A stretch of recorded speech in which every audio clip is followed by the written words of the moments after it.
Good morning, everyone. Oh, we can do better than that, can't we? Good morning! Hey, that's better. Okay, now what I want to do is for every word I speak, I want to hear a word from all of you. How's that? Emily, you up for that? Oh, yeah.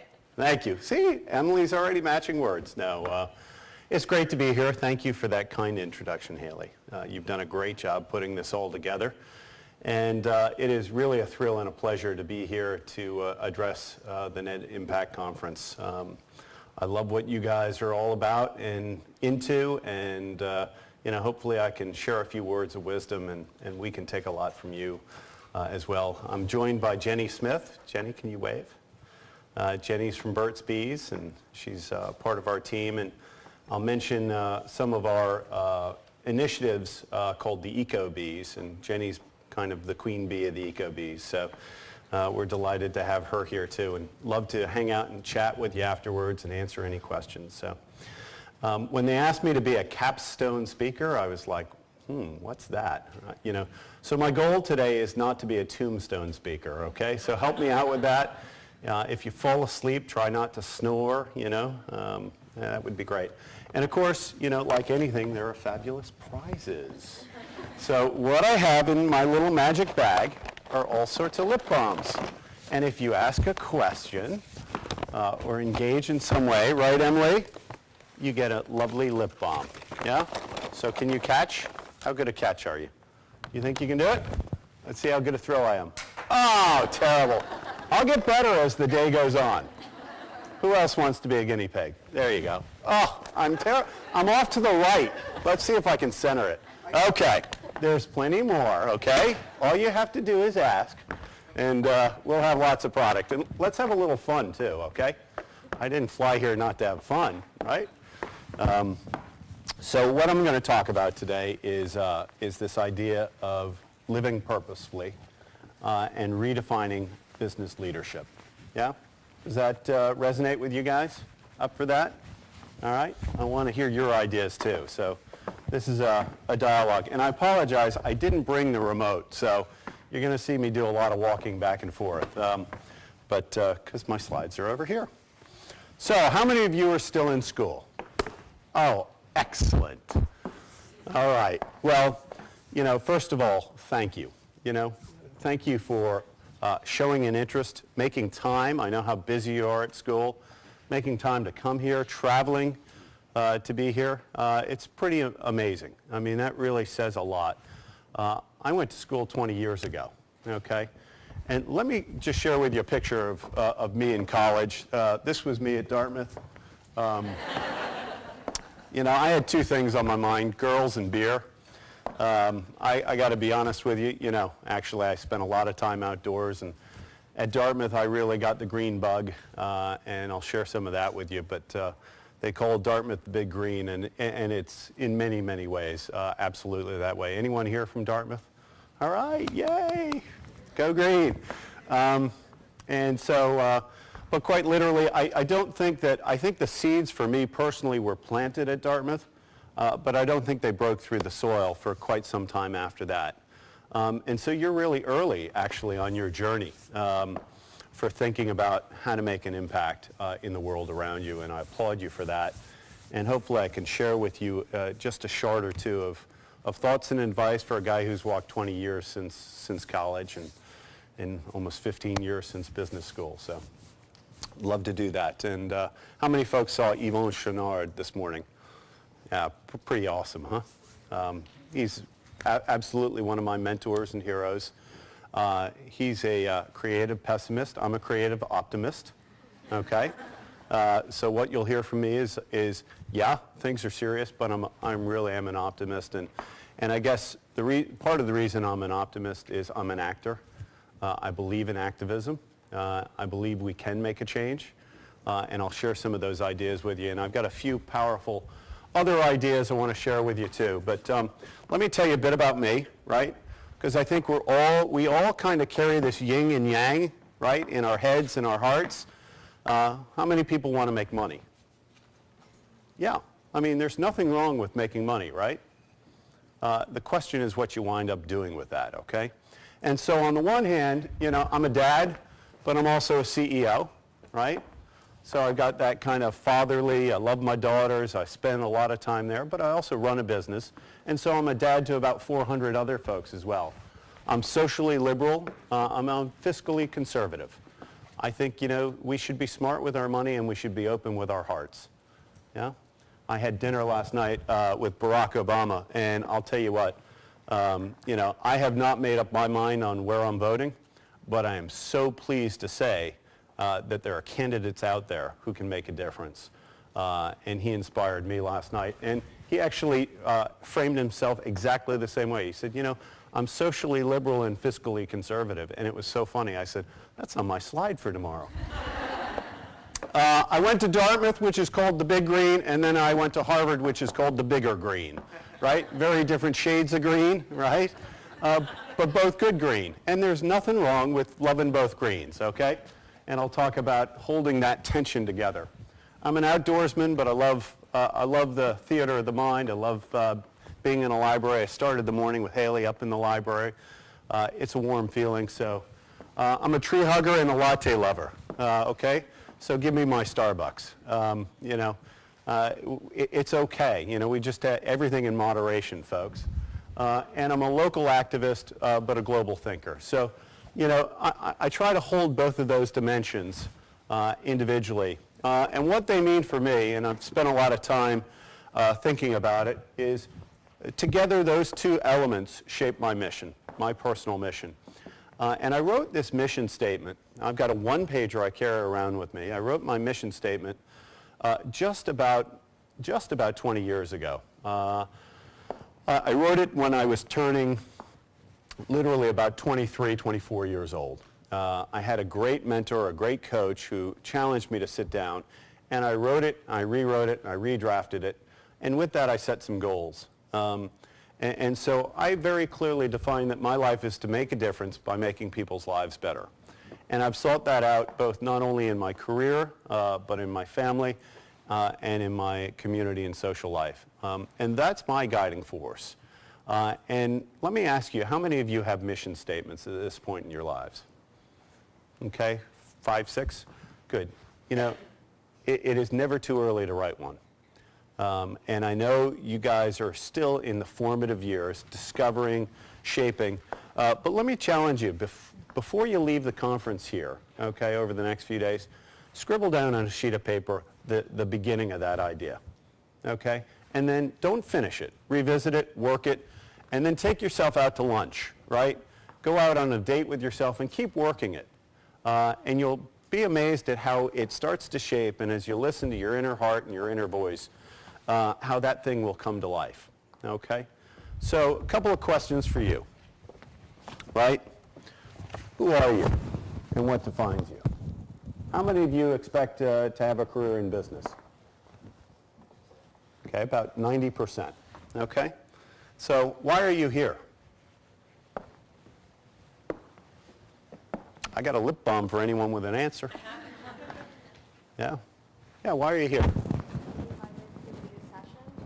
Terrific. You invited to lead a session. Oh, it was on target but short. Yes. Well, I'm not in school. I'm probably 20 years out as well. But I find this topic extremely interesting in that I went through the 80s and the 90s and the whole management philosophy is very different from what this is. And so this resonates a lot with me. Yeah. So I'm very interested in Yeah. So you're coming to it recently after 20 years of kind of being out in the work world, and I know you work for a hospital down in New Orleans, so wonderful. You know what, guys? It's never too late. And as I love this quote. I stole it from someone, and I should pay tribute, but I don't remember who said it to me. It's never the wrong time to do the right thing. It's never the wrong time to do the right thing, yeah? So why are you here? And I don't just mean this conference, but why are you on this planet? Yeah, it goes back to the mission statement. Okay, what's your social contract? I want to talk about social contract today. We are all part of one little planet together, right? And I'll talk about how we're all connected. We have a social contract. What's your contract? What's your obligation? What are the gifts you give, and what do you expect to receive from those around you? Okay? And what will be your net impact? What will be on your tombstone? What will they write in your obit? Yeah? So, some heady stuff for early in the morning, I know. But those are some of the things I want to get into and challenge you on, and hopefully push you a bit to think about, and maybe plant a seed or two and hear some great ideas back from you, because I'm on a growth journey myself. So, inspiration. What do Leonardo, John, and Burt have in common? Who's got the answer? Yes? Imagination. Are you thinking John Lennon? Yeah, well, that's excellent. Oh! Okay, no more throwing, John. No, I don't mean DiCaprio, Belushi, and Reynolds, okay? It is a trick question, I know. So, in this speech, you're going to hear some weird stuff, like I've already mentioned John Belushi in a speech on net impact, and then Leonardo da Vinci, John Locke, and Burt Shavitz. Holy mud. Where's this guy going with this speech, yeah? Jenny was saying, you're mad. I said, yeah, absolutely. Let's have some fun. I want to share with you how three people who lived at three different times in history, 250 years apart, have been building and shaping to what this conference is about this week. Okay? So I'm going to share with you a little bit of insights on Leonardo, on Locke, and on our founder, co-founder, Burt Shavitz. Okay? Leonardo was the first environmentalist. Okay? He had incredible vision, and he was a scientist, right? And really, he divined the science of ecology. And I want to share some little thoughts there. Locke set the foundation, along with some other great thinkers like Hobbes, the foundation of social contract theory. And Burt really is a model, along with Yvon Chouinard and other great pioneers, of what I like to call the postmodern social contract. And I believe that's the phase we're in today, and I'll share some of the thinking around that. And the principle, or the trilogy, the measurement from a business perspective is people, planet, and profit. Okay? So let me just share with you Leonardo. Leonardo, how many people have studied Leonardo? Now, I have no idea how this happened in my life, but I did a 5th grade science fair on Leonardo, and never did I ever think that I would be standing up 30 years later talking about Leonardo da Vinci to a bunch of aspiring impactors, yeah? But he was a true green designer. He saw the world through both art and the lens of science. And he viewed humans as being fundamentally embedded in, not set apart from, which was really this is the difference of some of the Renaissance thinking from the Middle Ages. Man set apart from world. Leonardo saw man as embedded in and part of the world, right? Dependent on the community of life in the biosphere. And I love this quote. We will never discover an invention more beautiful, easier, or more economical than nature's. Because in her inventions, nothing is wanting, and nothing is superfluous. Think about that. That was written over 500 years ago. Yeah? And that's really the thesis of what we're here today about in so many regards. And what's interesting about Da Vinci is a couple of key insights, right? One is the world is a network of inseparable patterns of relationships, and the planet is a living, self-regulating system. Okay? This is the first appearance of systemic thinking, right? And I think if we're really going to challenge and solve the environmental crisis in front of us, solve some of the most intractable problems that we face, we have to think about the world as a system. We must take a systems view. Yeah? Are there any engineers in the room? Okay? Does that resonate with you guys? Yeah? I mean, engineering is about understanding systems, right? And this is the brilliance here. And I think the more you think about how are we going to solve the world's problems, everything is connected. So net impact is an interesting conversation, because one movement has another influence. It's the stone in the pond effect. We all create ripples in our actions. And Da Vinci postulated that. How many people have heard about social contract theory? Yeah? Old stuff, go back to 10th grade, start dusting off the old school books, and we go back to a fundamental principle that people's moral and political obligations are dependent upon a contract or an agreement between them to form society. Interesting. First notion of going into contract with each other. Again, this notion of interdependence, right? Coming some 250 years after Da Vinci thought about the world as a system. Socrates started it, but it really was expounded upon by modern thinkers like Locke, Hobbes, and Rousseau. Okay? And it starts with a fundamental premise, and I think one of our great challenges as humans is we are hedonistic, right? Every individual pursues their self-interest. So what are the checks or curbs that we can put on that individual self-interest such that we work together? And I'll talk a little bit about law of nature and then the social contract. But then this really is the roots of the formation of our civil government today. And I would say that it guided us for a number of years and provided a lot of direction here. But I do not think the solution is political. It is not governmental. The solution is individual contract with society carried through the new forms of shaping this world today, and I think business plays a critical role in that. Okay? So interesting, the law of nature. Okay? Let's talk about that. Again, 250 years ago, Locke said, one is not allowed to take more from nature than oneself can use, thereby leaving others without enough for themselves. Because nature is given to all of mankind by God for its common subsistence. One cannot take more than his own fair share. How are we doing on that principle? Are we governing and living by the law of nature? Yeah, pretty interesting stuff written all that time ago. Do we abide by it? Are the safeguards we set up, i.e. our social contracts, upholding the principle? Yeah. And what happens when the social contract breaks down? Where does it leave us? What are we going to do about this, guys? Yeah? So, is it hopeless? Now, I already told you, I'm a creative optimist, right? So of course not. We can solve these problems. We can find our way forward. Yeah? And what it does is it creates opportunity for us to reshape and redefine the world we live in our relationship with it. And that's why I asked you up front, what's your social contract? It's an important notion.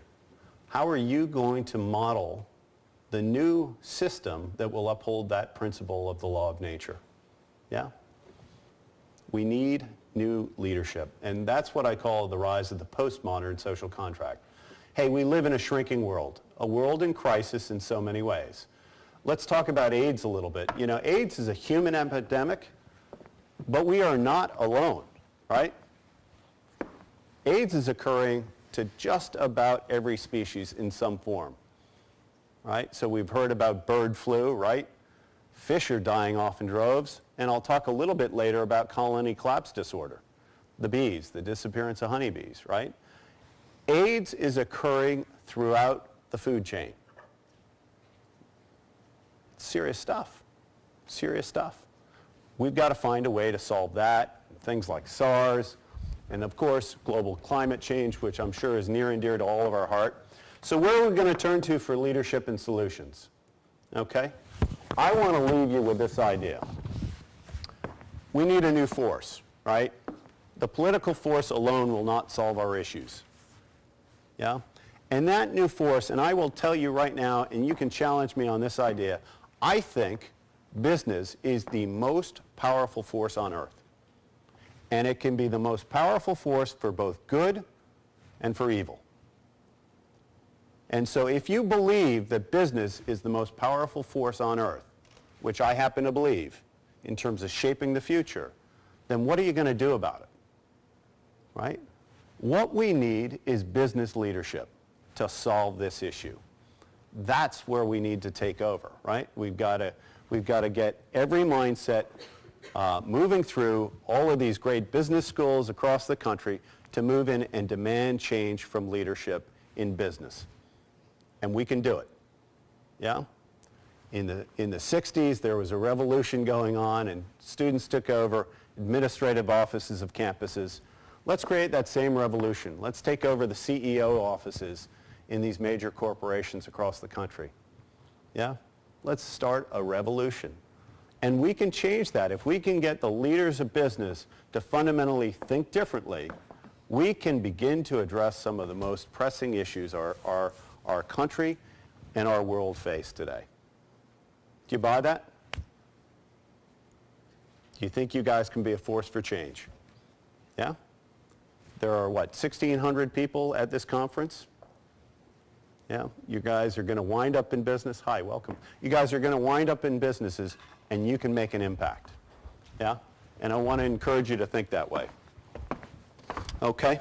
So it's about business leadership. And frankly, when I left Dartmouth, there were two choices to make. You could either do good, right, and go on and into a nonprofit organization and change the world that way, or you could do well and go into business. Yeah? They are no longer separate and distinct. You can actually do good and do well in business today, right? So a new way to think about it, and I love nonprofit, and I'm not undermining it in any way, don't read me wrong, but you can think about business as a new call to service, right? As long as you hold your principles true, you can be a force for change through the business environment. Okay? So, social contract evolution and the creation of wealth. Let's explore where we've been, right? I'm a historian. I studied history. And so I believe in order to see the future, you have to look in the past and learn those lessons well and apply them. So what happened in the 1900s? Industrialists, right? What were they called? Come on, guys. Robber barons. Excellent. I won't throw this at you, okay? I'm not looking for injury, but you may have a lip balm, okay? They were called robber barons because what did they do? They were basically a bunch of crooks, right? It was the ultimate violation of Locke's law, right? Of the individual taking more than they should. And so what happened? We had the rise of unions, right, as the countervailing force on that. And look at the Vanderbilts. They were worth $100 billion and built 14 mansions or monuments to themselves. Here's one in North Carolina called the Biltmore, right? Still stands today. In the mid-1900s, I don't know exactly when, but we had this emergence of the business social contract, right? So the foundations of what I'm talking about have been planted for quite some time. But they happened in a different way, right? So it wasn't so much that business was at the expense of the individual. It became that business was more at the expense of other business, right? A new dynamic there, a new force. And then what started to happen is this idea of wealth creation was going to get passed along, right? So look at the new $100 billion club, right? You got Gates and Buffett. There's your new $100 billion, and what are they doing? They're giving it all away, right? And you even can listen to Warren Buffett today saying that the rich are taxed too little, right? He's trying to raise taxes on the rich. Interesting thing for a guy with his kind of money. So you see this new dynamic, right? But I think, frankly, we're in this whole new period now, and the rise of the socially conscious business, right? Which begins with the end in mind, right? This is Yvon Chouinard, right? This is generating wealth by sustainably serving the communities around us. And this is what, clearly Patagonia's done, Newman's Own has done. And I think this is some of the principles that's guided Burt's Bees. So what we're seeing is this blurring of the line between business and social enterprise, right? So it redefines the call to serve and the call to lead. So what's it mean for you? Yeah? This is the opportunity. Herein lies the solution. This is how we're going to solve the most intractable problems. And of course, inspiration here. What a mission statement. Patagonia exists as a business to inspire and implement solutions to the environmental crisis. That's the company mission statement. Do you think anyone wrote a mission statement that looked like that 100 years ago in business? Yeah? This is a new frontier. Business can change the world. Okay? And so it's exciting. So we're moving from this phase where the bottom line is replaced by the triple bottom line. And I know it's not a new idea to any of you, but I think it is the new metric that will shape our future. And consumers, right, are the most powerful force on business. And if business is the most powerful force on earth, then consumers as well can shape this. We can vote with our wallets and our purses. And so let's encourage everyone to think this way and begin to measure products not only in how well they work or what their price is, but what is their impact and what good is the company doing. So let me share with you a little case study, a little example from Burt's Bees, okay? How many of you know Burt's Bees before you came here today? Pretty good. So we've got about 50% awareness out in the market and 100% in this room. So obviously you're part of our target consumer base. I think that's awesome. But you know, it's incredible. Burt and Roxanne, ultimate story. Have you read about them? Roxanne, mother of two, living up in the Maine woods, decided to leave Pennsylvania after 3 Mile Island and live off the grid. Met Burt, who was a photojournalist, selling honey by the side of the road. They met and it was magic. She designed a label for his honey. His sales went up. She started using the beeswax to make candles at craft fairs.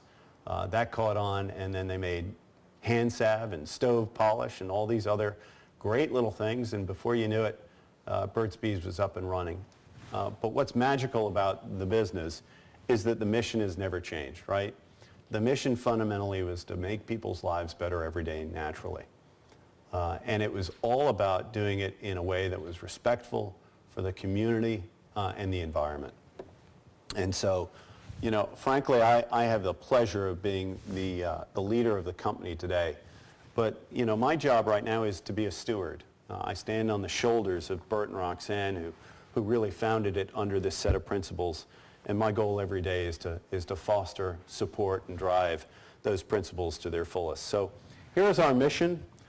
We also have a cultural mission. A lot of companies don't go as far to write a cultural mission, but ours is very simple. And it's that we care. And we look for that in the people we hire.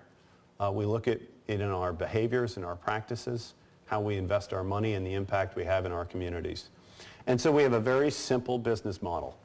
And it's three-legged, and we call it the greater good. And it's about consumers, communities, and environment. And this is it, okay? Now, why did I bring up Leonardo? Yeah? Because it's systemic, right? You can't run a business today without thinking systemically. Everything is connected. Your words, your actions, your behaviors, right? You can't decouple. You can't make natural products and then go and pollute the environment, right? You have to think systemically. So what we have here is our model. And it's about health and natural products, humanitarian well-being, and environmental sustainability. Okay? And that's the outer ring. The key is the inner ring. This is all about our relationship with the world around us, right? It is our relationship with our consumers, our customers, our community, our vendors, the industry, and government. And our role is to educate, service, and partner, share, enroll, and partner, and it's a two-way dialogue, okay? Fundamental. This is important for every member of our team to understand that we have to have a two-way system with our community to really prosper and to succeed, okay? So this is how we talk in our business, this is how we look at our business, this is how we run our business, and it has been a highly successful model. And I just want to share some examples of that with you. So I'm going to walk through these three circles, if you will, okay? So let's not mess around, folks, right? The debate's over and action's required.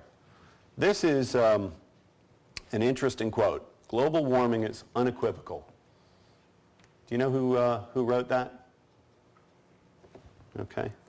That was written by the Intergovernmental Panel on Climate Change in February of this year. Okay? This is a big declaration. February of this year. Look at what happened. Things are happening faster than we expected in March. The same group a month later, right? The debate's over. We need action. Yeah? So we should challenge every company on earth. Our goals, frankly, by 2020 we want to be the greenest personal care company on earth. I think by a number of measures we're probably right in that tier right now. And again, thinking systemically, it starts with engagement of our employees. Everyone's got to take action, not only at work, but in home, in the way they live.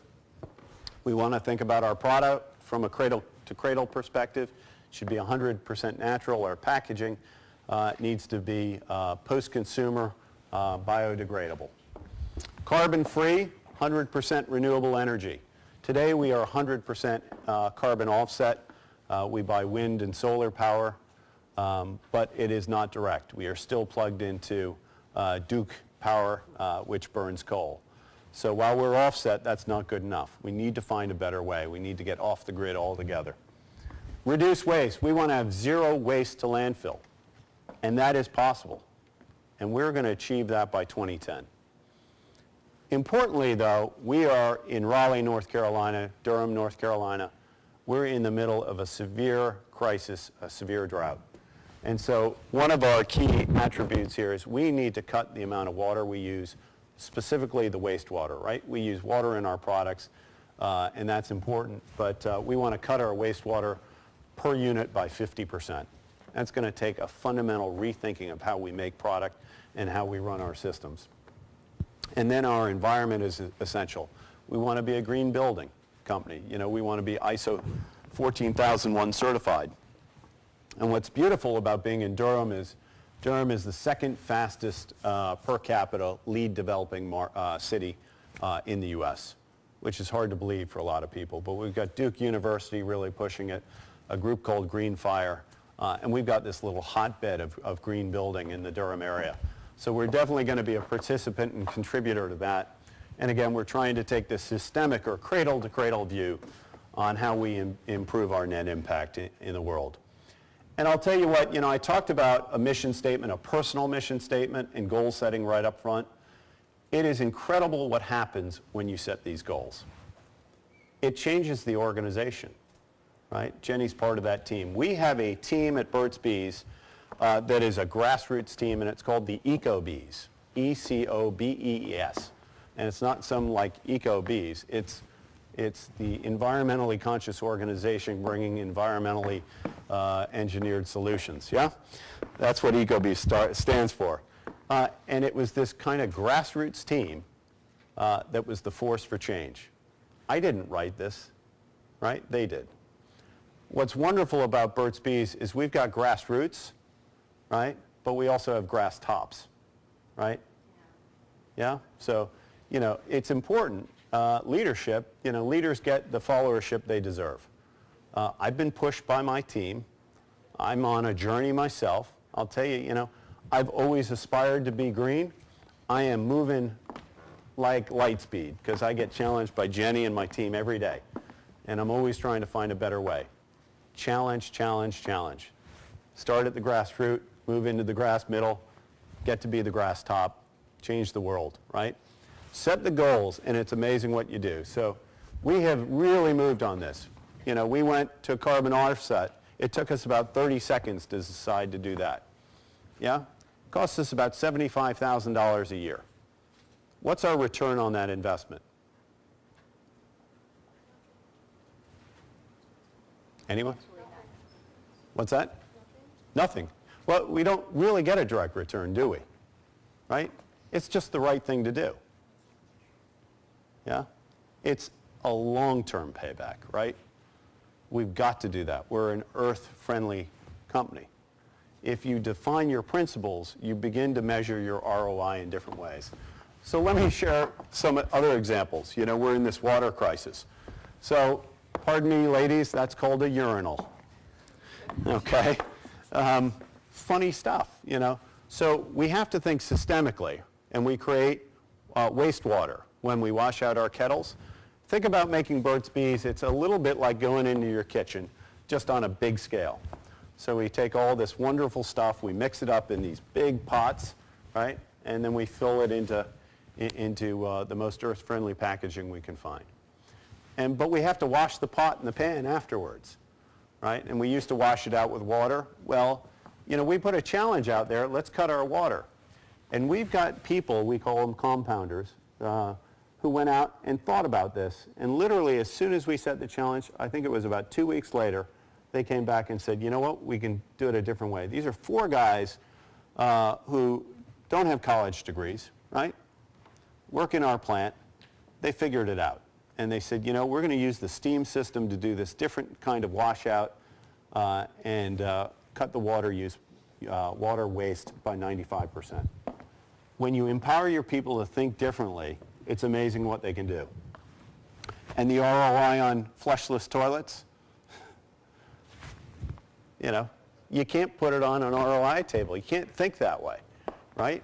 But it saves us 40,000 gallons per year per toilet.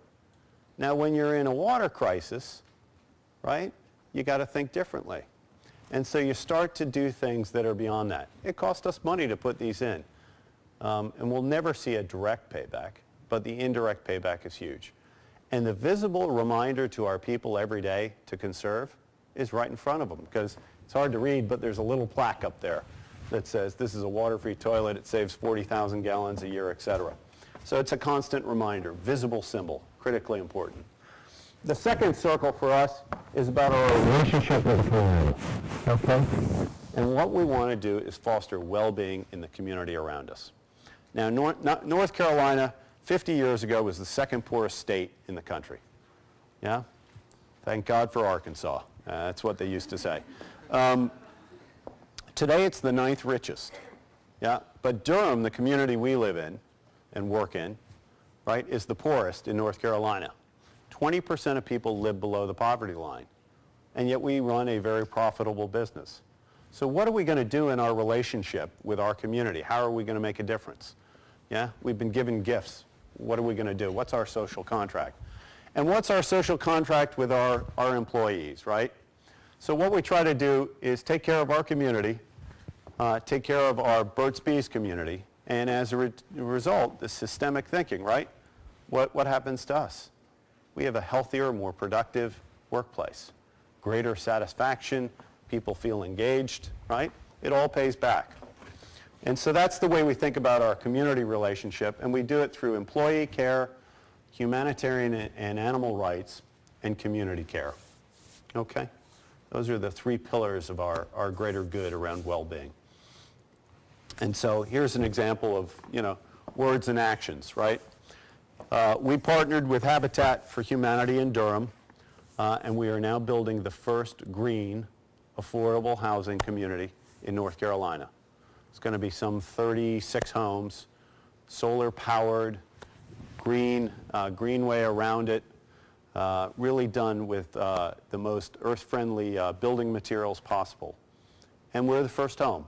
We kicked it off, we sponsored, we got our team out there, and we had some 70% of our employees go out and contribute their time and raise money.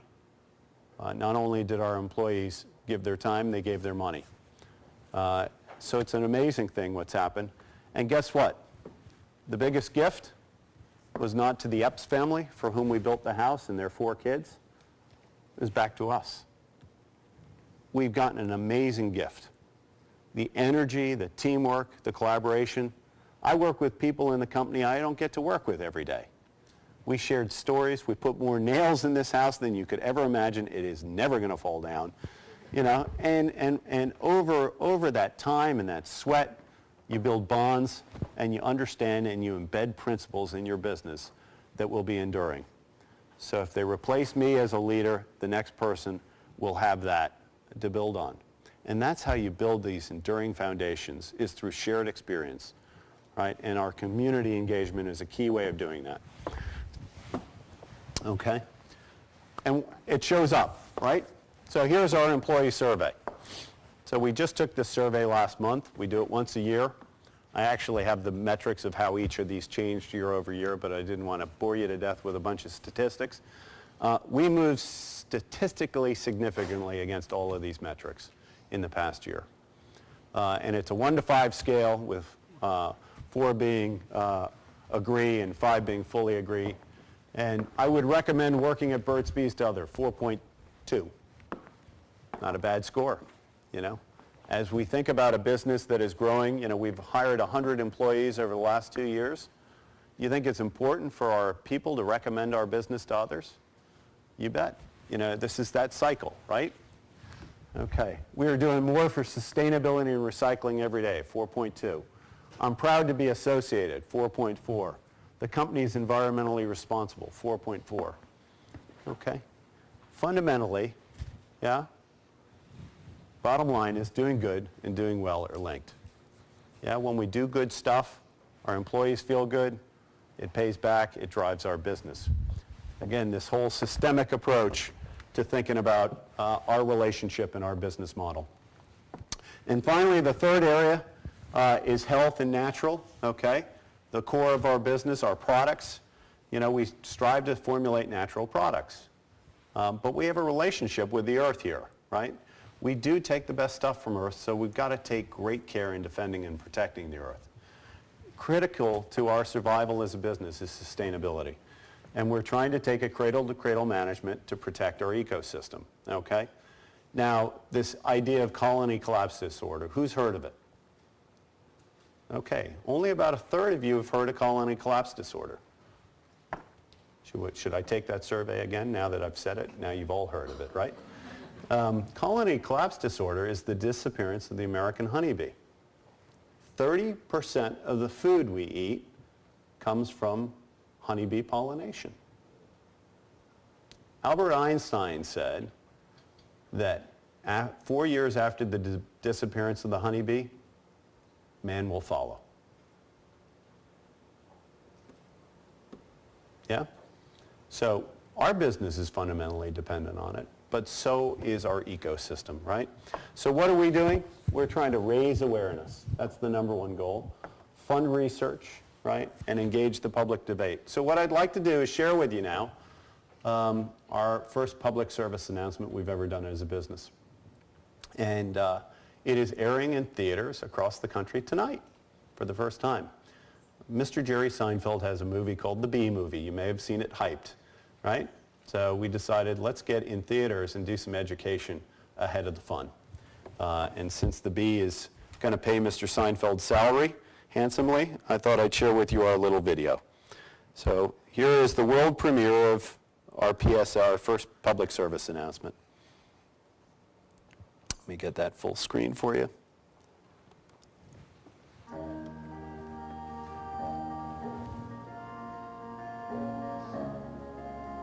A third of the food we eat depends on bees for pollination, but the honeybees are disappearing fast. We need to save them, because without the honeybees, the fruits, the vegetables, and the flowers that depend on them will also disappear.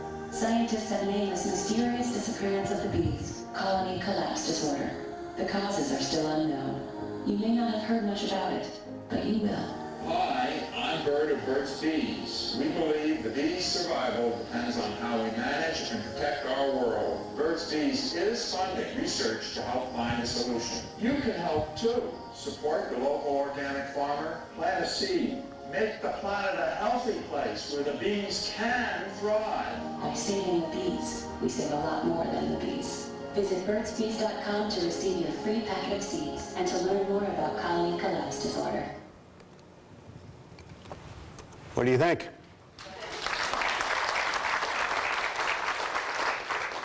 Now, Burt's Bees is a $160 million company. We've never bought TV advertising before because, frankly, we've never been really able to afford it. But there's a crisis, and so we're thinking differently. And we were sitting around one day and said, what are we going to do about this? You know, it's not good enough. We need to raise the public debate. And so we're putting our money where our mouth is. Yes, there will be good out of this. Yes, we will get a halo benefit. No doubt about it. But our goal is not to market our company. It's to raise the debate on this issue because we must address it. It's fundamental to all of us, right? And so it's about thinking differently about that, again, that relationship and that circle. So that's great stuff, right? So I've talked about people and I've talked about planet, but what about the bottom line? Yeah? And my belief is if you do the first two, the third takes care of itself. Yeah? Do 1 and 2 and the third will follow. Manage your business around the people and the planet and the third follows. And what happened is, you know, we win awards. We get recognized.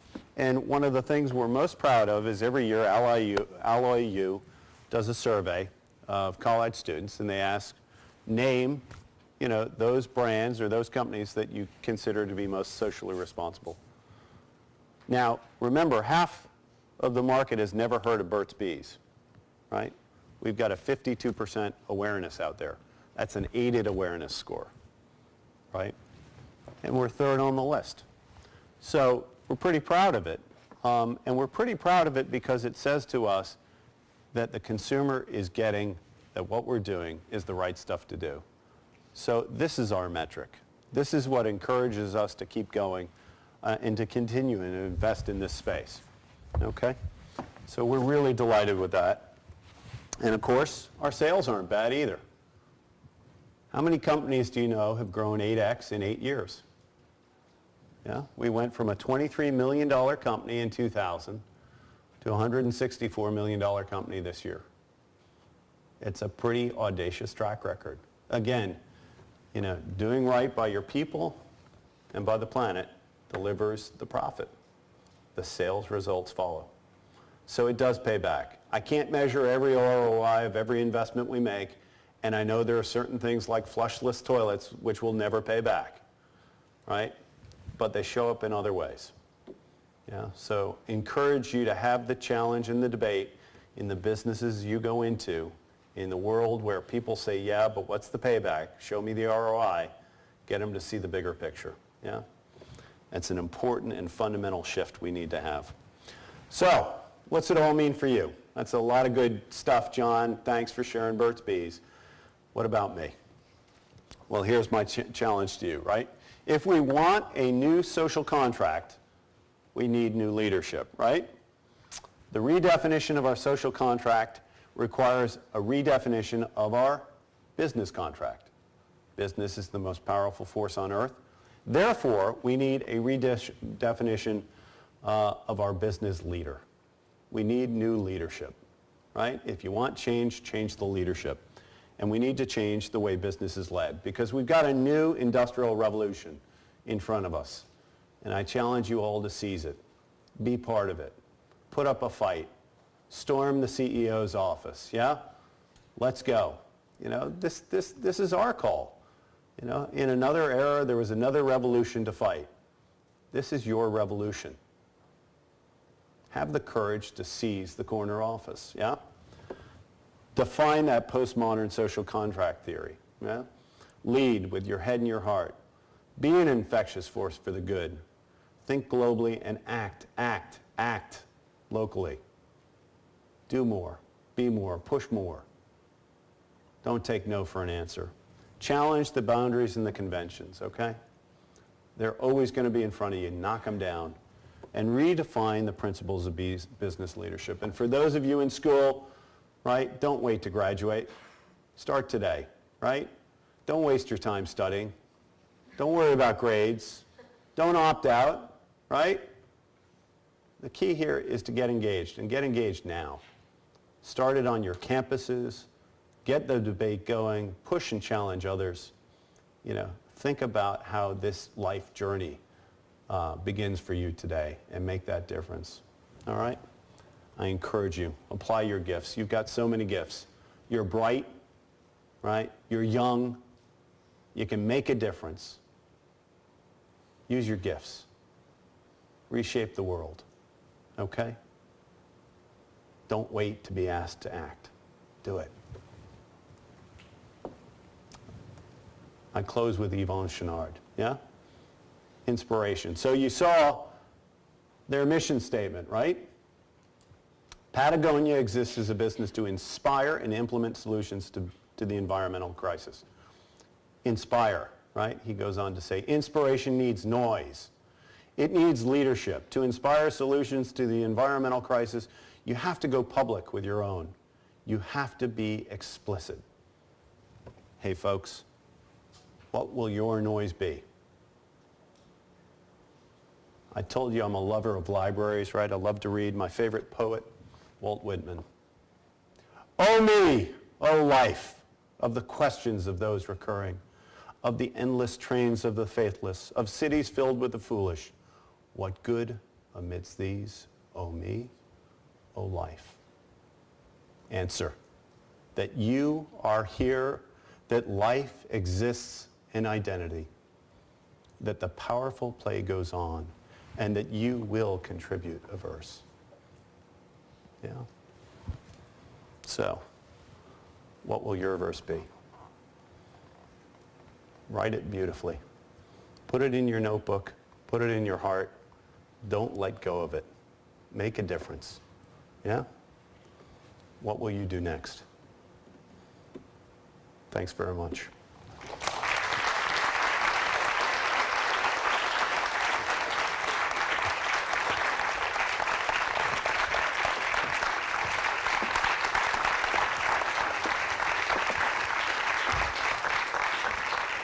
I got a lip balm for anyone with a question.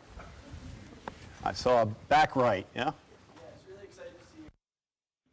Yeah. And obviously that's going to be harder to achieve as you continue to grow. And so I was wondering if if you are, I'm assuming you're planning on growing, and if you see there's a limit to that growth, kind of like Von Shinar was talking about today, that kind of the power of the company, or the way they can be their company is by maintaining the quality and the limit to their size.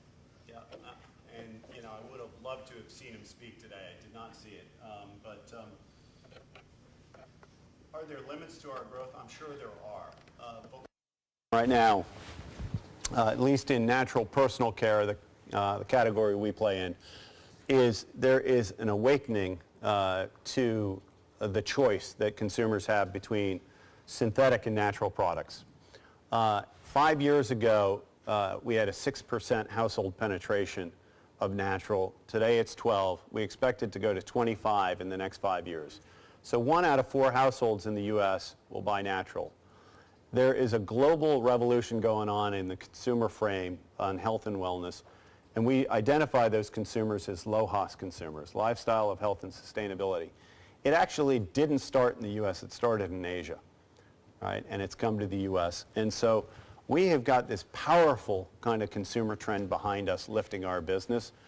And we expect as more and more consumers are educated about the choices they have, and we're trying to do our bit in doing that education, that they'll start to shop not from the front label, but from the back label. And that's where we're going to win. So I think our best years for growth are still ahead of us, but fundamentally it's about sticking to your principles, right? And that's about quality, and we will always take our quality as job one. I measure quality before I measure sales or profit. And our sustainability goals are audacious, but I actually think with every day we grow, we get closer to them, not further from them. We've got an engine going on in our company right now that I couldn't possibly put out. Yeah? And so, my legacy and what I hope to leave behind when I'm gone is that engine goes on forever. Yeah? And I think it's getting easier, not harder, as we grow, frankly, because I have more resources available now to take it seriously. And because my team has gotten so strong, it allows me to go after my personal mission, which is I want to make a difference in sustainability on a beyond a local basis. Yeah? So I'm spending a lot of my time outside the office now and letting my team just get on with doing what they should be doing. So thanks for the question. Got a lip balm for you. I think I saw another one in the back, and then I'll move forward, yeah? Can you talk about the implications of your relationship with Clorox? Yeah, so you may have read on Wednesday we announced we're going to be acquired by the Clorox company. Most people go, oh my God, bleach, right? And I think that's a good natural response or instinct. But it's very interesting. I think the story needs some telling. And from their perspective, what they gain is obviously access to the whole health and wellness movement. And they realized, they've been a company around for about 100 years, and they realized that to succeed and flourish in the next 100, they have to move as well. And they want to definitely move into health and wellness. But secondly, they look at us and they say, we need to get serious about sustainability too. And they actually have a pretty good track record over the last few years of really doing some great things. Brita water, which a lot of you are drinking. In fact, that little green bottle you got is Brita. That's a Clorox product. Many people don't realize. Clorox is moving very aggressively into this space. But they bought Burt's Bees not just for our company and our growth and our profits, but for our intellectual capital. And they want us to help them solve the sustainability issue. So I'm not telling you one thing and then doing another here. For me, the reason I'm so excited and the reason I'm signing on to stay with Burt's Bees through this change is because I now go from a platform 160 million in the US with 385 employees to a business that's $4.5 billion in 100 markets with 7,000 employees. We can really make a difference now. And so I've talked to Don Knaus, the CEO of Clorox, and I said, Don, I'll sign on if you're serious. And he said, absolutely. And so we are going to be an infectious force for change in the Clorox company. They want it, and they're up for it. And so here we go. I'm excited about that opportunity. Yeah. It seems that products in this, the natural or organic products in a given category tend to come with a premium price tag. Yep. And so I'm wondering how you get consumers to make that choice based on the back of the label when the economics of day-to-day life make that a difficult choice. It is a terrific question. Did everyone hear that? So the products in natural today tend to be at a premium, right? And so really what that winds up doing is almost creating an exclusion for the wider market to make that choice. And so what can we do about that? How can we help people make that choice and all? Our products are a premium. They cost more to make. The raw natural ingredients cost more. We make them in small batches, not in big factory lines, and we don't use cheap synthetics. So it costs more to do, and our packaging costs more. Sadly, we've got an inversion, right, of the curve where we use garbage to make our packaging, and it costs more than virgin material. We use post-consumer recycled plastic, and it still costs more. That will change, right? There's going to come a time where kind of the curve shifts, and we will be able to reduce the cost of our packaging and thereby reduce our price to consumers. I don't have a simple solution for how we make it democratic, okay? One thing I will say is that as the category grows, though, I think what you will see, like anything, is that there will be increasing kind of entries into the category, offering prices to different consumers. And as you get more and more mainstream consumer shopping, you'll get moderate price alternatives. And so I'm hopeful, and our goal at Burt's Bees is to create as big a category as we can, not as big a company. We really think natural is the best for the consumer, and so we collaborate with our competition to help them grow. Yeah, over here on the right. I wanted to comment. I think everybody would agree. Your 2020 goals are to be commended. I think it's very aggressive. It's a good thing. Jenny's goals. Yeah. And I think you have a very coveted brand. It really says something about the sort of experience you product. Yeah. That said, do you feel any responsibility for applying the same scrutiny that you use to yourself and your suppliers to the outlets who carry your product? Wonderful. Yeah. So we do, our first goal when I joined the company was to really make sure our own house was in order. And we spent a good bit of time on that. Then the next step we took is to look back down the supply chain at our suppliers. And so we put in a code of conduct for them, not only on how they make products and all, but about animal testing and about fair practices, human practices. So we've been working that end. Our vision with retailers is to partner with like-minded retail partners. It is going to be tougher to change that dynamic because we are supplying to them, but we are absolutely going to be a force there. So one of the things we're trying to do is to frankly educate our retail partners, help them understand why they need to make natural products available, how they can house them separately, and how importantly, we've heard from our consumers, how they can help educate consumers on that. And so that's what we're trying to do within our category space. And then frankly, there is another incredible force. It's a very polarizing force, and that's Walmart. But Walmart, love them or hate them, right? Walmart is, as I've talked about here, one of the most powerful engines for change on earth.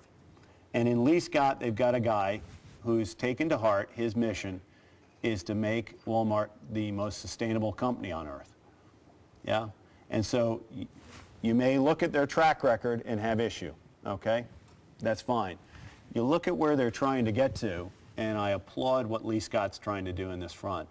And so while we don't sell to Walmart, we've been working with them to develop standards for sustainable packaging and really help them then go back and challenge the big guys, yeah, the Procter & Gamble's and the Unilevers and of such of the world, to really reduce their impact and their footprint. So by working with Walmart on environmental and packaging standards, we're hopefully creating a force for change there.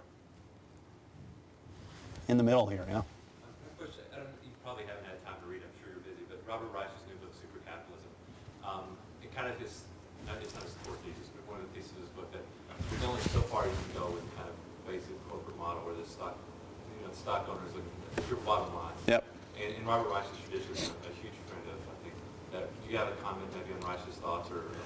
Well, I haven't read the book, and I think there are always barriers, right? But what winds up happening is ultimately capitalism follows the consumer. Consumers have the ability to be the fundamental change agent. If the consumer moves, so will money. It's just a fundamental principle. If you look at venture capital today, it's interesting. It's gone from about 2% to 14% of that venture capital funds are going to green causes, and that's over the last 10 years. So money is definitely moving in the way of sustainability, which is terrific. Will that tap out? Absolutely. Is it going to tap out at 25 or 50? Don't know. But as long as consumers keep moving, the money will follow. I think the consumer is very powerful if it's an educated consumer. Yeah. What's the kind of corporate philosophy on educating the consumer? Well, I think what you have right now is a lot of companies scrambling to figure out one, how they will position themselves because they need to be green suddenly, and in that movement you can't help but create a lot of noise, information, etc. in the marketplace about that will inform the consumer. And more companies are, just like producing an annual report, will create a corporate sustainability report. And so not every consumer is going to read it, right? Because we live in the world of sound bites. But I think fundamentally you'll see it appearing in packaging and at retail shelves and wherever consumers shop. There'll be a diffusion through osmosis of education. But I also think that a core thing is we need to infect our schools. Yeah, we've got to teach our schools and our kids early on how to live sustainable lives. And that's a topic for another speech. Yeah. Right here in the middle. Yeah. You mentioned one of your goals is to produce 100% natural product. Why not organic product? It's a great question. What's the difference between natural and organic? There's an organic standard today. There are 3 different levels. It's 70%, 90%, and 95% organic. The issue is even at 95% organic, the last 5% can be made with synthetic materials, right? So you can pack it full of parabens and phthalates and sodium lauryl sulfate and all sorts of things that have human health risks, suspected human health risks, right? So natural basically says it comes from nature, yeah? So we don't use any of those synthetics. So we consider natural to be a higher order than organic, okay? Yeah, over here. I know that I've seen Burt's in a lot more retailer stores, so I imagine that a lot of the growth is driven by distribution. Yep. Now, as you guys get so many new customers, how many of the new consumers are actually choosing Burt's Bees for the 100% natural? And how many of them just like the products? I have no idea. We're a small company. We don't do that much consumer research in terms of buying. My belief is that people get into it, they come into it different ways. They discover our lip balm and say, hey, that's great stuff. And then they start to learn about Burt's and natural, and they say, I'll try something else. And lo and behold, they're hooked. A lot of people come in through the baby line. So they've never been natural, but they suddenly have a child, and they say, I want to take the best care of my child, and they suddenly go natural for their kid, and then they put a little on them, and they say, hey, this is nice stuff, and lo and behold, what do you know? We've got them. So, you know, there are kind of different entryways into the brand and into natural. We don't have it all mapped. Much more interested in kind of keep going rather than looking in the rear view in that regard. How are we doing on time, Haley? We've got about a minute. A minute? Yeah. Good. I got time for 2 questions with 2 quick answers. I saw a hand in the back, this gentleman, and then... Oh, hi, John. Given your experience working with Unilever now with a smaller company like Burt's Bees, what strategies would you recommend for a working professional working at a large corporation Yep. on how to go green? It's a great question. Well, I think, first of all, you know, Unilever for me was a good experience to learn personal care. I moved over from the beer business to personal care, so it was quite a big shift. And so I needed that kind of blocking and tackling. And I think you can learn a lot in a big company in terms of fundamentals, and there's some good training. So it's not a bad place to start. I think you'll find that if you really want to make an impact, you probably have to go to a place that at least has some kind of nucleus around it. I wouldn't suggest you be the only person throwing yourself up against the corporate wall. Yeah? Find a place that has a nucleus, that has a spirit, or at least an openness, and then go in and charge hard. Doesn't matter if it's small or big, you know, anywhere in the world. Just make sure in your interviews, you know, challenge on that fit and what are they really saying and what do you really see. You know, as you go into the men's room, do they use paper towels or hand dryers? You know, you'll get a sense of whether they're really walking the talk or not. And then if there's enough there, go in and charge hard. But don't throw yourself against the corporate wall, you know. I think, you know, we've got to really win one company at a time, and you guys can all make a difference. So, not a perfect answer to a difficult question. I apologize. Last one. Have you looked to international markets? Yes. 15% of our business is done internationally today. We're in the UK, Canada, Taiwan, and we're going to be launching in Japan and Australia before the end of this year, across Europe next year. Really, the low-cost movement has really moved, so we're getting moving. And I'll be quite honest with you, one of the beautiful things about having a new parent company is they're already established in 100 markets. And you wouldn't believe how hard it is for a small company to get itself established legally as a company, resources on the ground. I mean, it's benefits, you know, it's tough, and it's slowed us down. And so what I'm hoping is this really gives us an ability to go internationally a lot faster. Guys, thank you so much. I'll hang out. You want a lip balm? Come on down and get one. And enjoy the conference.